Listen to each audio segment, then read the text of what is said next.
नमस्कार दोस्तों, आज हमारे साथ हैं डॉक्टर बलदीप कौर शर्मा। खास तौर से आज आप इसलिए हैं क्योंकि आज विश्व फिजियोथेरेपी दिन है। इस दिन को हम खास तौर से फिजियोथेरेपिस्ट को समर्पित करते हैं, फिजियोथेरेपी के बारे में जानने की कोशिश करते हैं। आप बलदीप कौर शर्मा पेशे से फिजियोथेरेपिस्ट हैं।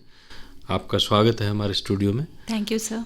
बलदीप मैडम, अगर हम देखें पिछले काफ़ी लंबे समय से अब धीरे धीरे करके फिजियोथेरेपी अपरिचित शब्द नहीं रहा है जी। किसी समय ये था कि फिजियोथेरेपिस्ट का मतलब एक नया लफड़ा, जी। मतलब बिना वजह का, अनइनवाइटेड, या हर कोई अब हमारे घर में आसपास फिजियोथेरेपिस्ट होता था। जी। इसकी विधिवत रूप से जो एक, अगर हमारे जो लिसनर हैं जो सुन रहे हैं आपको जी, उनको आप समझाना चाहें तो ये माइक आपके सामने, फिजियोथेरेपी है क्या?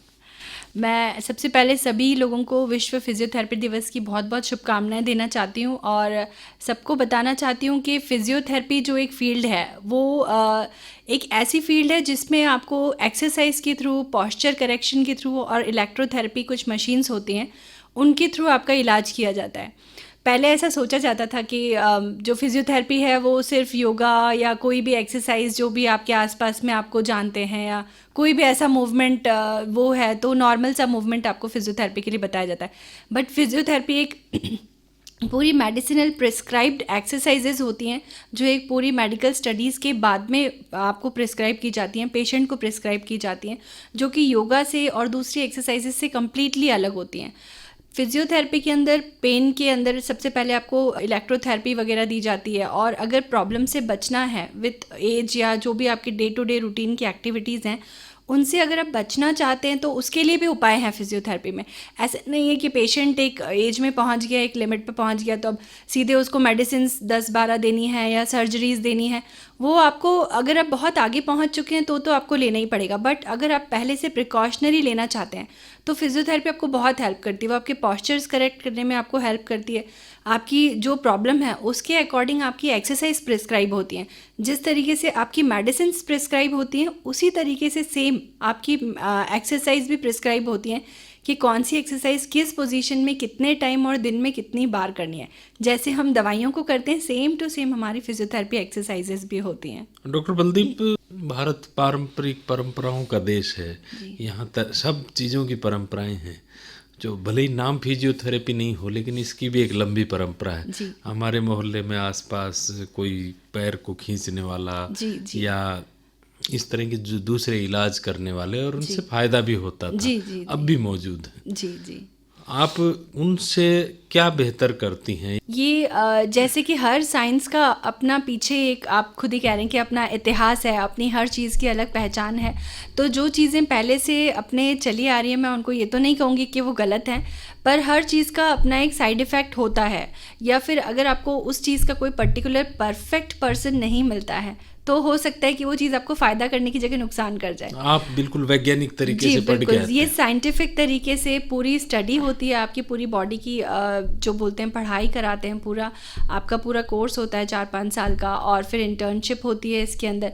तो ये मेडिकल बेस्ड ट्रीटमेंट्स हैं, ये मेडिकली साइंटिफिकली प्रूफ्ड ट्रीटमेंट्स हैं जिसके अंदर आपको कोई साइड इफ़ेक्ट नहीं होता। सबसे बड़ी बात कि अगर ये सही तरीके से की जाए, सही तरीके से फॉलो की जाए तो आपको प्रॉब्लम तो नहीं होगी, साथ में प्रॉब्लम आने से पहले ही आपको बचाया जा सकता है। लाइक जैसे घुटने की प्रॉब्लम्स आजकल बहुत ज़्यादा कॉमन है, हर एज के अंदर कॉमन है। स्पेशली आप लेडीज़ को देखेंगे तो लेडीज़ जो हैं वो घंटों घंटों किचन में खड़ी रहती हैं, तो उनके लिए हम लोग पहले से बता देते हैं कि आप अपने किचन में एक स्टूल रखिए जिस पर आप बैठ सकती हैं। जब आपको काम करना है खड़े होकर तब आप खड़े रह के काम कीजिए, अदरवाइज़ आप बैठ जाइए।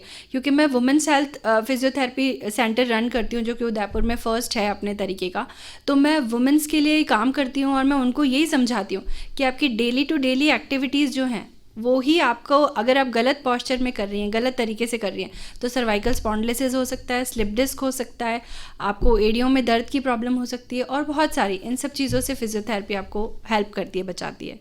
डॉक्टर बलदीप, आप जो स्त्रियां हैं उनको खास तौर से फिजियोथेरेपी देती हैं। स्त्रियों के भी अलग अलग एज ग्रुप हैं जी। स्टार्ट हम टीनेज से करते हैं, टीनेज में भी फिजियोथेरेपी की जरूरत पड़ सकती है? बिल्कुल। टीनेज के अंदर आप देखेंगे कि जैसे गर्ल्स का एक टीनेज आता है, उनकी बॉडी के अंदर डिफरेंट चेंजेस आते हैं, उनके अंदर हार्मोनल चेंजेस आते हैं, उसके अकॉर्डिंग उनकी बॉडी भी डिफरेंट तरीके से डील करती है। तो अगर मान लीजिए बच्चे लड़कियां कुछ अपने स्टडीज़ के टाइम पे सिटिंग पोजीशन दूसरी रख रही हैं, या फिर उनका बहुत लॉन्ग टाइम स्टैंडिंग हो गया, या जो शरीर के अंदर उनके चेंजेस आ रहे हैं उसके हिसाब से उनके मूड फ्लक्चुएशन हो रहे हैं, तो हम लोग उनकी काउंसलिंग करते हैं। वुमेंस हेल्थ के अंदर हार्मोनल चेंजेस के अकॉर्डिंग उनकी काउंसलिंग होती है। उनको बताया जाता है कि जो शरीर में उनके बढ़ती एज में चेंजेस आ रहे हैं उसके अकॉर्डिंग उनको किस तरीके से उस चीज़ को डील करना चाहिए। खास तौर से पीरियड्स के दौरान जो है ना, बैक एक की समस्या बहुत ज़्यादा हाँ सामान्य है। यस, और लॉन्ग सिटिंग का भी शायद इससे रिलेशन है। क्या कोई पोस्चरल इसमें चेंज करके हम रिलीफ? हाँ जी, इसके अंदर पीरियड्स के अंदर भी कुछ कुछ एक्सरसाइजेज होती हैं पर्टिकुलरली, जिसको करके आप अपनी पोजीशन से पेन को रिलीफ पा सकते हैं। हम लोग इसके अंदर कुछ हम नॉर्मली कहते हैं कि हॉट वाटर बैग भी आप अप्लाई कर सकते हैं एब्डोमेन पे। और हम काउंसलिंग भी करते हैं वुमेंस हेल्थ के अंदर कि किस तरीके से एक गर्ल जब फर्स्ट टाइम पीरियड्स के अंदर आती है, उसकी बॉडी में ये चेंज आता है, उसको किस तरीके से डील करना चाहिए। और फिर हम उसे एक्सरसाइजेस भी बताते हैं कि कौन सी एक्सरसाइजेस करके, कौन सी स्ट्रेचिंग्स करके आप अपनी पीरियड्स की प्रॉब्लम में पेन से बच सकते हैं। हालांकि ये शायद इस पीढ़ी को पूरी कोई भोगना है, लेकिन हम टीनेजर्स की बात कर रहे हैं जी। मोबाइल या पढ़ना ज़्यादा समय तक एक पर्टिकुलर पोस्चर में ही रहना जी, ये क्या प्रभाव डालता है? क्या इसमें भी कुछ फिजियोथेरेपिस्ट का रोल है? बिल्कुल बिल्कुल। जैसे हम आजकल देख रहे हैं कि सारे काम ऑनलाइन हो गए हैं, स्टडीज़ ऑनलाइन हो गई हैं, आपका वर्किंग मोड जो है वो लैपटॉप और मोबाइल पे हो गया है। तो हम लोग क्या करते हैं, हम लेटे लेटे मोबाइल चलाते रहते हैं। हम सोफे पे लेट गए, किसी भी पोजीशन में बैठ गए, तो ये आपकी कंधे की प्रॉब्लम, सर्वाइकल स्पॉन्डिलोसिस, ट्रेपेजाइटिस और लोअर बैक पेन को बढ़ाता है ये चीज़ें। तो हम लोग फिजियोथेरेपी के अंदर अर्गोनॉमिक्स यानी कि आपको किस पोस्चर में बैठ के काम करना चाहिए, किस पोस्चर में बैठ के आपको पढ़ाई करनी चाहिए, आपके टेबल का, आपके लैपटॉप का क्या लेवल होना चाहिए, आपके शोल्डर्स की क्या पोजीशन होनी चाहिए, ये सब गाइड करके हम आगे लोगों को सर्वाइकल स्पॉन्डिलोसिस से, ट्रेपेजाइटिस से, बैक पेन से सबसे रिलीफ कराते हैं।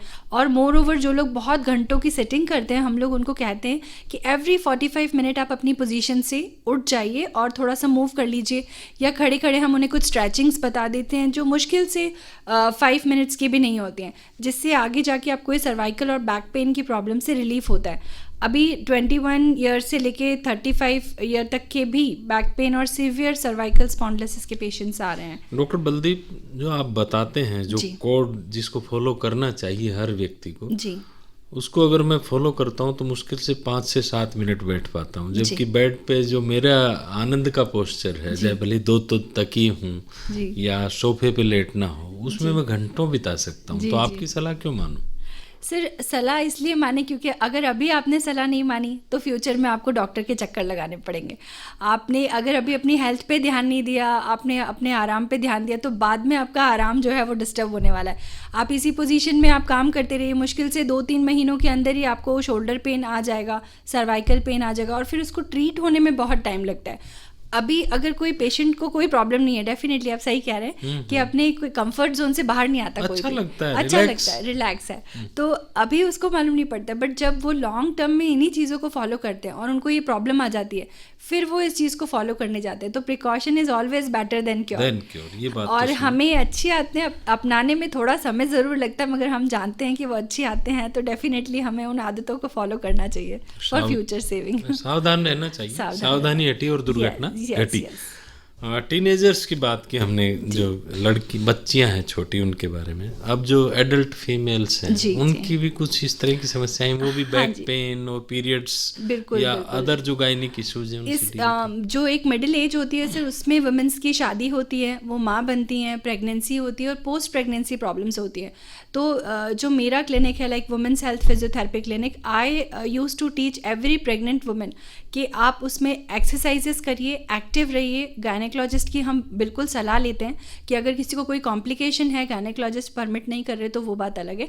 अदरवाइज हम सबको कहते हैं कि आप प्रेगनेंसी में पर्टिकुलरली कुछ एक्सरसाइजेस होती हैं जो आपको नॉर्मल डिलीवर करने में हेल्प करती हैं, एंड पोस्ट प्रेगनेंसी उनको फास्ट रिकवरी में भी हेल्प करती हैं। नॉर्मल डिलीवरी हो जाएगी अगर फिजियोथेरेपी का? यस, मैक्सिमम चांसेस होते हैं। यस, अच्छा, उससे जो आजकल जो सिजेरियन इतना बढ़ रहा है, इतना बढ़ रहा है, तो क्या इस तरह की क्या एक्सरसाइजेज हैं? कुछ एक्सरसाइजेस होती है sir, patient to patient differ करती हैं। जैसे फर्स्ट ट्राइमेस्टर में उनको अलग एक्सरसाइजेस बताई जाती हैं, सेकंड में अलग, थर्ड में अलग। जैसे फर्स्ट ट्राइमेस्टर में हम लोग मोर ओवर ब्रीथिंग एक्सरसाइजेस वगैरह, रिलैक्सेशन, वॉकिंग वगैरह बताते हैं। अगर कोई कॉम्प्लिकेशन नहीं है तो आप इस तरीके की सिंपल एक्सरसाइजेस कर सकते हैं। और जैसे पेशेंट की जो रिपोर्ट आती है, जो गायनेकोलॉजिस्ट सजेस्ट करते हैं, उसके अकॉर्डिंग हम उनको कहते हैं कि आप ये पर्टिकुलर एक्सरसाइजेस करिए। इन होल आप एक्टिव रहिए, जितना एक्टिव आप रहेंगे बेबी की उतनी नॉर्मल डिलीवरी होती है। जो प्रेगनेंसी के बाद बैक पेन का प्रॉब्लम या बहुत टाइम तक आपको एक्टिव होने में प्रॉब्लम रहती है, उसके बनिस्बत जो लेडीज़ एक्टिव रहती हैं, एंटीनेटल एक्सरसाइजेस करती हैं, वो बहुत जल्दी रिकवर हो जाती है। कई बार पेट पे निशान रह जाते हैं स्ट्रेचिंग के, yes. तो ये भी क्या उससे खत्म हो सकते हैं या मैनेज हो सकते हैं? ये जो स्ट्रेच मार्क्स है ये एक बिल्कुल डिफरेंट चीज़ है। बट हाँ, हम कोशिश कर सकते हैं कि बैक पेन वगैरह और सर्वाइकल स्पॉन्डिलोसिस वगैरह जैसी प्रॉब्लम से बचा जा सके। जो ये स्ट्रेच मार्क्स प्रॉब्लम है, ये तो एक स्किन इशू आ जाता है। बट हम कोशिश करते हैं कि दूसरी चीज़ें ना हो। जैसे बेबी का बर्थ हो जाता है, उसके बाद जब आप बेबी को रेगुलरली कैरी करते हैं, बेबी को लेके झुकते हैं, उठते बैठते हैं, तो उसमें भी आपको फिजियोथेरेपी काफ़ी हेल्प करता है। और एक आफ्टर डिलीवरी, जब पोस्ट प्रेगनेंसी जो प्रॉब्लम्स आती हैं, जी जनरली हमारे यहाँ तो मालिश करने के लिए एक आसपास की जो होती है उसको ले लेते हैं, हायर कर लेते हैं और करते हैं। क्या उसमें भी फिजियोथेरेपिस्ट से कंसल्ट करना चाहिए या मालिश बिना कंसल्ट किए कर सकते हैं? सिर्फ हम लोग तो ये डॉक्टर्स के अकॉर्डिंग छोड़ते हैं चॉइसेस कि गायनेकोलॉजिस्ट इस पे क्या बोलते हैं, और हर फैमिली का रिचुअल अलग होता है। तो it is something related to scientifical plus traditional. तो ये तो मेरे ख्याल से अक्रॉस दी कल्चर है। हाँ, ये कल्चर में है, तो आई थिंक ये तो चलता रहेगा। इसके बीच में ये डिसीजन फैमिली पे ही छोड़ते हैं। लेकिन फिजियोथेरेपिस्ट का कोई रोल है इसमें? अगर सिजेरियन नहीं होता है या सिजेरियन होता है, उसमें एक टाइम पीरियड रहता है सर, 1 मंथ, 1.5 मंथ या 2 मंथ्स के बाद हम लोग सिंपल एक्सरसाइजेस करते हैं। तो प्रेफर करते हैं कि 1.5 से 2 महीने तक हम कोई एक्सरसाइज बहुत ज़्यादा नहीं करें, जो अपना डेली रूटीन है उसको ही फॉलो करें, है ना। अब आते हैं नेक्स्ट ब्रैकेट की तरफ, जो कि थोड़ा सा एक तरह का मेनोपॉजल जो स्टेज है, वहाँ की अपनी प्रॉब्लम्स होती हैं, क्योंकि कैल्शियम डेफिशिएंसी होने लगती है, बॉडी आपका जो हार्मोनल चेंज है वो एक्सेप्ट नहीं करती है। उस समय एक फिजियोथेरेपिस्ट क्या करता है? जी, जैसे आप देखेंगे मेनोपॉजल स्टेज आती है फीमेल्स के अंदर, और आप जैसे कह रहे हैं कैल्शियम डेफिशिएंसी होती है, तो ऑस्टियोपोरोसिस का प्रॉब्लम हो जाता है और बहुत ज़्यादा जॉइंट्स पेन रहने लग जाते हैं। उस टाइम बॉडी का जो स्ट्रेंथ है वो बहुत रिड्यूस होने लग जाता है। तो हम लोग एज के अकॉर्डिंग सबके एक्सरसाइज प्लान्स बनाते हैं। विद एज किसको कौन सी एक्सरसाइज करनी चाहिए, 35 to 40 में, 45 to 50 में। इसमें आपको जो स्ट्रेंथनिंग एक्सरसाइज है, वेट ट्रेनिंग एक्सरसाइजेज हैं, आपके कुछ पॉस्चर्स गलत हो रहे होते हैं, जैसे कोई बहुत स्टूपिंग पॉस्चर करके चलने लग जाता है बोन बैक पेन के कारण, तो इन सब की एक्सरसाइज करके इनको स्ट्रेंथनिंग करते हैं। जैसे बैक में अगर मान लीजिए कोई प्रॉब्लम आ रही है किसी बुजुर्ग को या आफ्टर दीज प्रॉब्लम्स, तो हम लोग उसको एक्सरसाइजेस बताते हैं कि वो अपनी बैक की मसल्स को कैसे स्ट्रेंथन कर सकते हैं। बैक की मसल्स को स्ट्रेंथन करके उनको एक्सरसाइज करके आप कैसे अपनी कमर को स्टेबल रख सकते हैं। इसीलिए हम लोग कहते हैं ना कि सर वो कंफर्ट जोन से बाहर आना पड़ेगा, हमें पहले से ही उस पर वर्क करना पड़ेगा थोड़ा सा। जिम गोइंग आजकल हैबिट बढ़ रही है, राइट। तो एक जिम में जाना और एक फिजियोथेरेपिस्ट के पास जाना, एक जिम ट्रेनर और फिजियोथेरेपिस्ट, क्योंकि सुंदर भी दिखना है हमको, ग्लो होना चाहिए चेहरे पे, और बैक एक वगैरह भी नहीं हो। राइट। तो क्या इनको आपस में कोऑर्डिनेट करना चाहिए? पैरेलल है फिजियोथेरेपिस्ट और जिम ट्रेनर? सर ये पैरेलल तो नहीं है, बट कॉम्बिनेशन में चल सकते हैं। देखिए आप क्या होता है कि बहुत बारी अगर हम अवेयर नहीं हैं, अब मान लीजिए मैं 45 to 50 की एज में मैं हैवी एरोबिक्स कर रही हूँ, मैं स्टेपर्स करूँ या मैं जो भी करूँ, अगर मेरी बॉडी अलाउ करती है तो then it is okay, otherwise definitely injury is going to happen. But अगर एक ट्रेनर, जिम ट्रेनर और फिजियोथेरेपिस्ट कंबाइनली वर्क करें कि विद एज किसको क्या वर्कआउट कराना चाहिए, कैसे इंजरीज से बचा जा सकता है, और वर्कआउट के अंदर ही फिजियोथेरेपी एक्सरसाइजेस को इन्वॉल्व करके पहले से उसको स्ट्रेंथन कर दिया जाए, इंजरी को प्रिवेंशन की जो भी स्टेप्स हैं वो ली जाए, तो it can be a good combination.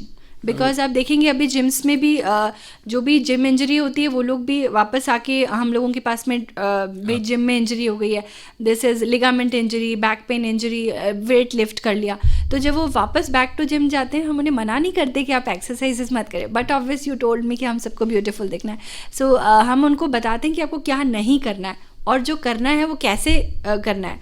It is a medically prescribed exercise session from our side, और जो जिम वाले करा रहे हैं उसके अंदर क्या अवॉइड कर सकते हैं। बैलेंस आपको बीच में संतुलन स्थापित करना है, ताकि आप बेहतर जीवन जी सकें और जो प्राकृतिक व्यवस्था है आपके शरीर की उससे भी छेड़छाड़ ना हो। डॉक्टर बलदीप, माइक आपके सामने है और युवा सुन रहे हैं, क्या कोई लास्ट टिप्स देना चाहेंगे इस वर्ल्ड फिजियोथेरेपी डे पे? मैं वर्ल्ड फिजियोथेरेपी डे पे सबको यही मेरी तरफ से मैसेज देना चाहूँगी कि हमने कोविड का जो अभी लास्ट टाइम देखा है, जिसमें सभी को पता है कि सभी लोगों ने मेंटली, इमोशनली, फिज़िकली हर तरीके की परेशानियों को झेला है। बट सबसे बड़ा मैसेज जो हम सबके सामने आया है कि लग्जरी लाइफ और जो आरामदायक लाइफ है, अगर वही हमें चाहिए तो वो हमारे लिए फ्यूचर में प्रॉब्लम कर सकती है। हमारे पास हेल्थ है तो सब कुछ है, हेल्थ इज़ वेल्थ का बहुत बड़ा एग्जाम्पल हमारे सामने आया है। तो मैं सभी को यही बोलूँगी कि स्वस्थ रहें, हेल्दी रहें। और फिज़ियोथेरेपी का जो पार्ट है वो ये है कि आपको मेडिसिन और सर्जरी से बचाना है। तो बेस्ट पार्ट ये कि जैसे ही आपको कोई पेन इनिशिएट हो, आपको कोई प्रॉब्लम आने वाली लग रही है कि स्टार्ट हो रही है, तो please consult your physiotherapist before वो प्रॉब्लम आपको बहुत ज़्यादा दिक्कत करे और परेशानी करे। आप अपना हेल्दी वे में एक्सरसाइज करें, अच्छी डाइट लें, और सबसे पहले अपनी घर की सारी फीमेल्स को मोटिवेट करें कि वो अपनी हेल्थ पे ध्यान दें। क्योंकि अगर घर की स्त्री हेल्दी है, एक घर की गृहिणी हेल्दी है जिसके ऊपर पूरे घर का पिलर टिका हुआ है, तो आपका पूरी फैमिली हेल्दी रहेगी, आपका पूरा घर हेल्दी रहेगा।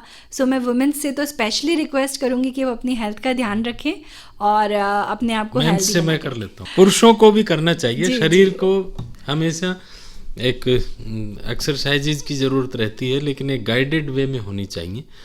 डॉक्टर बलदीप, आप हमारे कार्यक्रम में आए और इतनी अच्छी जानकारियाँ हमारे साथ साझा की।